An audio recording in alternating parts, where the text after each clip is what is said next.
Hello friends, आज के इस सेशन में हम फॉर्मेट पेंटर के बारे में बात करेंगे। फॉर्मेट पेंटर एक बहुत ही इंटरेस्टिंग सा टूल है। जैसे हम किसी भी डाटा को कॉपी और पेस्ट कर सकते हैं, और हमने इसके बारे में पहले भी पढ़ा था कि हम इसको कैसे कर सकते हैं, उसी तरीके से फॉर्मेट पेंटर आपको ये ऑप्शन देता है कि आपने जो भी फॉर्मेटिंग की है किसी पर्टिकुलर डाटा के ऊपर या किसी पर्टिकुलर सेल के ऊपर, आप उसी सेम फॉर्मेटिंग को कॉपी कर सकते हैं किसी और सेल के ऊपर, और ये बहुत ही इजीली हो जाता है। और सबसे बड़ा जो इसका फायदा और मिलता है वो ये मिलता है कि आप इसको डिफरेंट वर्कशीट्स के लिए अप्लाई कर सकते हैं, डिफरेंट वर्कबुक्स के लिए अप्लाई कर सकते हैं। तो ये बहुत ही आपके काम को आसान बना देता है। अब जैसे मैं आपको अभी ये करके दिखाता हूँ कि हम इसको कैसे कर सकते हैं। यहाँ पर आप देख सकते हैं कि मैंने अपने मंथली बजट शीट पे मैंने अपना हेडिंग लिख दिया है मंथली बजट। अब मंथली बजट 2020 लिखने के बाद मैं इसको A1 से लेकर G तक सिलेक्ट कर लूंगा। मैं A कॉलम से लेकर G कॉलम तक इसको सिलेक्ट कर लूंगा, और हमने मर्ज एंड सेंटर ऑलरेडी पढ़ा हुआ है, तो हम इसको मर्ज एंड सेंटर कर लेंगे। मर्ज एंड सेंटर करने के बाद हम इसका बैकग्राउंड चेंज कर देंगे।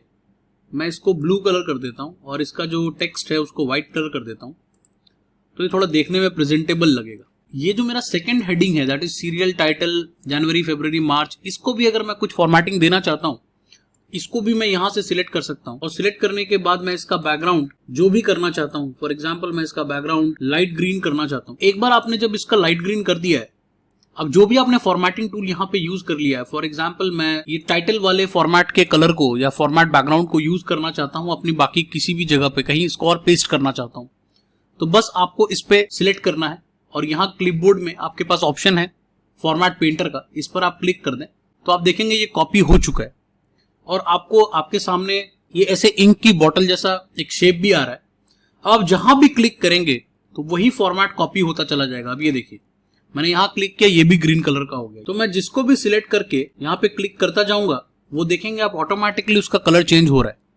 कलर इसलिए चेंज हो जा रहा है बिकॉज आपने फॉर्मेट पेंटर का इस्तेमाल किया है। और फॉर्मेट पेंटर की जो सबसे बड़ी खासियत ये होती है कि आपके फॉर्मेटिंग को वो कहीं भी और पेस्ट कर सकती है। तो आपको समझ में आ गया होगा कि हम इसको किस तरह से इस्तेमाल कर सकते हैं। एक बात आपको और मैंने यहाँ पे बताई थी कि फॉर्मेट पेंटर को आप किसी और वर्कशीट या किसी और वर्कबुक पे भी इस्तेमाल कर सकते हैं, तो उसको आप कैसे कर सकते हैं वो भी मैं आपको बताना चाहता हूँ। अब यहाँ पर आप देख सकते हैं कि मैंने इसका टाइटल डाला हुआ है मंथली बजट ऑफ 2020, उसको फॉर्मेट भी किया हुआ है, उसका ब्लू कलर में बैकग्राउंड है और व्हाइट कलर में उसका टेक्स्ट है। अब आपको इसको कॉपी करना है, तो यहाँ पर मैं इस सेल को सिलेक्ट कर लूंगा जो मेरा मर्ज्ड सेल है A1 के नाम से, उसको मैं सिलेक्ट कर लूंगा और मैं फॉर्मेट पेंटर पे क्लिक करूंगा। जैसे ही फॉर्मेट पेंटर पे क्लिक करूंगा ये कॉपी हो गया है। अब ये कॉपी होने के बाद हमें वापस से मार्क्स वाले फाइल पे जाना है। अब मार्क्स वाले फाइल में भी आप देखिए, यहां भी एक मैंने हेडिंग दिया हुआ है जिसपे कोई फॉर्मेटिंग नहीं हुई है, that is marks of MBA students. लेकिन आप इस पे जैसे ही क्लिक करेंगे आप देखेंगे कि वो ऑटोमेटिकली ब्लू हो गया और उसका बैकग्राउंड भी व्हाइट हो गया। तो इस तरीके से आप फॉर्मेट पेंटर जो है वो आपको बार बार फॉर्मेटिंग की मेहनत से आपको बचाता है। अगर एक बार आपने कोई अच्छा फॉर्मेटिंग कर रखा है तो बस आप वहां से उसको कॉपी कर सकते हैं, किसी भी दूसरे एक्सेल शीट में, किसी दूसरे वर्कबुक में, किसी दूसरे वर्कशीट में भी आप उसको इस्तेमाल कर सकते हैं। सेम शीट पे तो कर ही सकते हैं। तो आई होप आपको ये समझ में आ गया होगा। Thanks for watching. हम अगले सेशन में फिर मिलेंगे।